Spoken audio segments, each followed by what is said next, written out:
pour voir s'il y a des alliés ou des ennemis qui arrivent. Aujourd'hui, la cour est représentée par l'église. Il y a beaucoup de mercenaires dans les églises, mais pas les spirituels. Mais je me suis posé la question, comme je le disais, est-ce que c'est ce jour-là que Dieu a dit à Abraham, quitte ton père? Je ne connais pas un Dieu. Il vient me dire, lève-toi et pars. C'est tellement que Dieu a commencé à parler à Abraham. Pour que le jour où il dise, Abraham, lève-toi et pars. Abraham a une petite confiance quand même pour pouvoir se lever pour partir. Mais on va faire quoi? Ça veut dire que ce sont des esprits. Sans l'esprit qui me parle. Quand tu veux que tu reçois des révélations, tu vas sauter. Tu la mets à l'épreuve. Si elle vient du Seigneur, je vais te réaffirmer cette révélation. Que un homme vient te parler, qu'une femme vient te parler. Ça va s'arrêter. Ça va s'arrêter.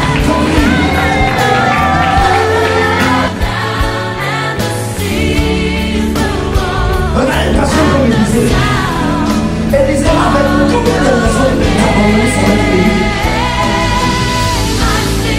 Qu'est-ce qu'Élisée n'a pas entendu?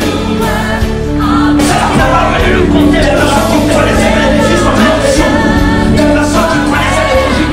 Ce sont ces mêmes personnes qui sont dit à Élisée, écoutez, tu sais, ton maître ça va bientôt. Il dit, je sais, mais dis-le. Combien d'entre nous sont capables de le dire aujourd'hui? Des complots contre toi. Dieu dit ça ne vient même pas de moi. Alors tu t'as donné le pouvoir de régler cette affaire, de résoudre cette affaire. Qu'est-ce qui va m'empêcher de rentrer dans ma bénédiction? Qu'est-ce qui va m'empêcher de rentrer dans ma bénédiction? Qu'est-ce qui va m'empêcher de rentrer dans ma bénédiction? Est-ce que c'est le mystique qui va m'empêcher? Paul dit, ni la hauteur, ni la profondeur, même la largeur qu'elle ne peut me séparer de l'amour du Seigneur. La Bible déclare tout à fait le peuple inférieur à lui. Et la Bible dit que je suis la plus grâce. Ce qu'il a fait faire pour moi aimer, même les anges, même les démons aimés ne peuvent freiner ce plan-là. Ce que tu as dit sur ta vie, ce que Dieu a prononcé sur ta vie aimée, encore simplement, je te donne la parole aimée. T'assure, comme 3 jours, comme 2 semaines, quand elle est enlevée, ça va s'accomplir. Si tu marches certainement, ça va pas Dieu. Le travail va s'accomplir dans ta vie aimée. Je n'ai pas dit de mentir, je vais la vie aimée. Je vais dire que c'est encore. Comment ça va parler de moi?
Ah bon? Si Dieu se disait que le fait de venir te visiter, c'était pas le moment qu'il devait attendre l'heure prochaine, qu'est-ce que tu dirais? Alléluia. Dieu cherche des personnes qui sont zélées pour son œuvre. Prenez avec moi le livre de Ruth, au chapitre 3. Dieu cherche des personnes qui sont obéissantes. Des personnes qui se plient, qui respectent l'autorité. Des personnes personne, bien aimée, qui aime le Seigneur. Quand je sais mon Dieu, je ne le sais pas pour un homme, mais je sais pour l'Éternel. Mais qui d'entre nous peut dire qu'il voit Dieu en face? C'est au travers d'un homme que je sais l'Éternel.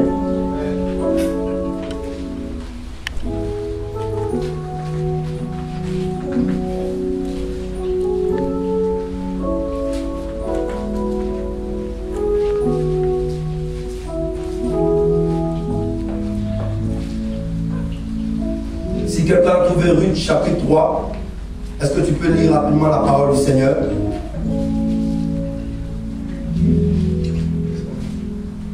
À partir du verset 1er. Sa belle-mère Naomi lui dit: Ma fille, je voudrais assurer ton retour afin que tu sois heureuse. Eh bien, courage, l'homme dont tu as accompagné les servants, n'est-il pas notre parent? Or, il doit procéder cette nuit au cri de l'ordre qui est dans l'air du battage. Lave-toi et parfume-toi. Puis, réveille tes habits et descends à l'air. Tu ne te feras pas reconnaître à lui, jusqu'à ce qu'il ait fini de manger et de boire. Quand il ira se coucher, observe l'endroit où il se couche. Ensuite, va découvrir ses pieds et se coucher. Il te dira lui-même ce que tu as à faire. Amen. Amen. Alléluia. Nous connaissons tous l'histoire de Ruth. Ruth est la belle-fille de Naomi. Naomi avait perdu son mari. Naomi avait perdu ses enfants. Elle avait tout perdu. En temps de famine, elle avait abandonné. Elle et son mari avaient quitté Israël. Ils étaient allés se réfugier dans un pays, le pays des Moab. Et arrivés là-bas, ses enfants ont pris pour femmes des étrangères. Et selon les circonstances, la mort, la malédiction, le malheur est venu frapper à leur porte. Elle a perdu son mari. Elle a perdu ses deux enfants. Se retrouvant seule, elle dit à ses belles-filles: je n'ai plus rien à vous offrir. Tant bien même que si je rencontre un homme maintenant, qu'on se marie, que je mette des enfants au monde, est-ce que vous serez capable d'attendre qu'ils arrivent à l'âge adulte pour pouvoir les épouser? Je ne pense pas. Prenez vos affaires et retournez chez vous. Nous savons, nous connaissons tous la phrase magique, le point magique que Ruth a dit: non, Naomi, je ne t'abandonnerai pas. Où tu iras, j'irai. Ton Dieu sera mon Dieu. Où tu mourras, je mourrai. Mais bien aimé, beaucoup d'entre nous, nous faisons ces paroles-là. Ah Seigneur, je vais avec toi. Ah Seigneur, je suis avec toi. Ah Seigneur, non. Tel qu'il fasse chaud, qu'il pleut, bien aimé Seigneur, je suis avec toi. Mais quand le moment de réalité arrive, quelle attitude avons-nous? Regardez ce que Naomi a posé, a demandé à Ruth de faire. Elle dit à Ruth: je vais assurer tes arrières. J'ai un parent qui s'appelle Boaz. Il est très riche. Et il a un droit légal sur moi. Du fait qu'il soit parent de mon époux, comme mon mari est mort, c'est lui qui doit m'épouser. Mais moi, pour assurer tes arrières, je te mets toi devant parce que moi, je suis vieille. Elle dit: lave-toi, parfume-toi, remets tes vêtements. Boaz, aujourd'hui, c'est le jour de la récolte. Il ira récolter avec ses serviteurs. Et après quoi? Après avoir mangé, il ira se reposer. Pendant qu'il sera couché, toi, viens, soulève simplement le pain, afin que le vent frappe ses pieds. Quand il aura froid, toi, tu seras à côté. Ce qui te dira de faire, fais-le.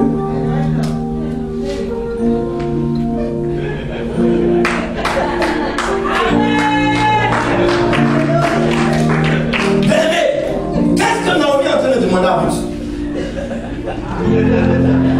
C'est pas dans ma bouche, tu vas entendre ça. Alléluia. Naomi est en train de demander à Ruth un acte très particulier. Mais bien aimé, Naomi n'a point bronché. Ruth, pardon, n'a point bronché. Elle n'a pas dit: oh, cette vieille elle a des foutaises, quoi. Ce pasteur, il a des foutaises, quoi. Moi, je viens le voir, je lui explique mon problème. Il me dit d'aller jeûner. J'ai fait quoi les jeûnes? J'ai jeûné pendant 20 ans. J'ai jeûné pendant 30 ans, je n'ai rien vu. Bien aimé, ce que Dieu te demande, c'est l'obéissance. Nous sommes à la maison du Seigneur, mais nous n'obéissons pas à la parole de Dieu. Ruth pouvait dire: ah, c'était mieux que je retrouve chez moi. Mais elle a dit: j'obéis à ta parole, parce que je te fais confiance. Beaucoup s'aiment le Seigneur, mais il ne faut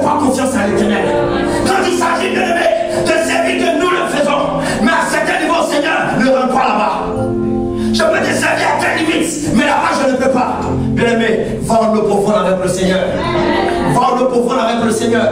Dieu cherche des visionnaires. Dieu cherche, bien-aimé, des personnes qui savent se rabaisser.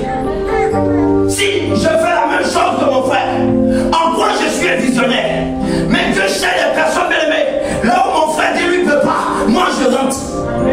Regardez l'histoire, bien-aimé. Lorsque Marie de Magdala est venue apprendre aux disciples que Jésus était ressuscité, la Bible dit qu'il y avait deux disciples qui étaient en réalité Pierre et Jean, qui sont mis à courir pour aller vers le tombeau. Quand Jean est arrivé, il s'arrêtait devant le tombeau et puis il regardait. Il est ressuscité. Mais Pierre, bien-aimé, il était fou de l'Éternel. Il n'a pas calculé, bien-aimé, à ce qui pouvait se passer. La Bible dit qu'il est rentré dans le tombeau. Dieu cherche les personnes qui veulent rentrer avec lui. Veux-tu rentrer avec l'Éternel, bien-aimé? L'année 2012 commence. Changeons de mentalité. Grandissons un peu. Je sais le Seigneur aujourd'hui. Demain, je ne le sais plus. Mais arrêtons ça. Jusqu'à quand? Jésus revient bientôt. Jusqu'à quand nous allons voir une attitude, bien-aimée, d'infime? Je marche un peu, je m'arrête. Non, bien-aimé. Le peuple d'Israël n'avait pas de volonté. Le peuple d'Israël s'arrêtait quand l'Éternel demandait de s'arrêter. Et il marchait quand Dieu leur disait de marcher. Mais aujourd'hui, on constate que c'est le contraire. Comment tu sers ton Dieu? Avec des murmures, avec des calomnies. Oui, moi, ça fait 5 ans que je suis dans la maison du Seigneur et je ne vois rien. Bien-aimé, patience. Espère en ton Dieu. C'est celui-là même qui bénit. Dessus quoi? Il dit, j'étais sur la tour. Je me suis posé la question, je dis, mais Seigneur, tu me parles de quelle tour? La tour, c'était un rempart. La tour, bien aimé, c'était un endroit où un soldat peut se mettre pour être aux aguets, pour guetter, pour voir s'il y a des alliés ou des ennemis qui arrivent.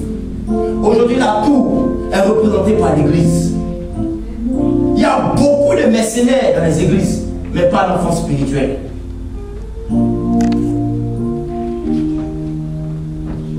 Beaucoup viennent visiter, mais ne sont pas assis.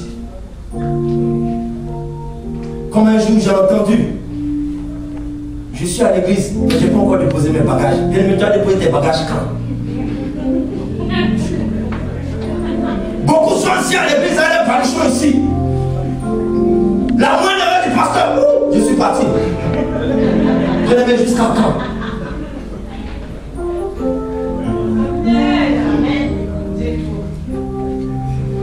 Beaucoup sont assis dans la maison du Seigneur. Tellement ils ont été vaccinés, tellement ils ont été choqués, ils sont assis et ils attendent. Le moindre petit problème est arrivé. Je me suis posé la question, comme je le disais, en le disant, est-ce que c'est ce jour J-là que Dieu a dit à Abraham, quitte ton père? Je ne connais pas un Dieu, il vient me dire, lève-toi et pars. C'est tellement que Dieu avait commencé à parler à Abraham. Pour que le jour où il dise, Abraham, lève-toi et pars. Abraham a une petite confiance quand même pour pouvoir se lever pour partir. Mais pourquoi l'enfant de Dieu aujourd'hui se lève? Dieu m'a dit de partir. La Bible dit de sonder les esprits. Sonde l'esprit qui te parle. Amen. Tant bien même que tu reçois une révélation, il faut la sonder. Tu la mets à l'épreuve. Si elle vient du Seigneur, Dieu va te réaffirmer cette révélation. Tu vas permettre à qu'un homme vienne te parler, qu'une femme vienne te parler. Mais nous nous levons seuls et nous partons.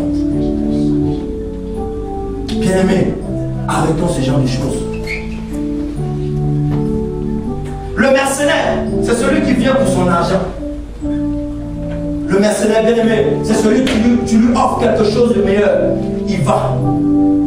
Le meilleur offrant, il va chez lui.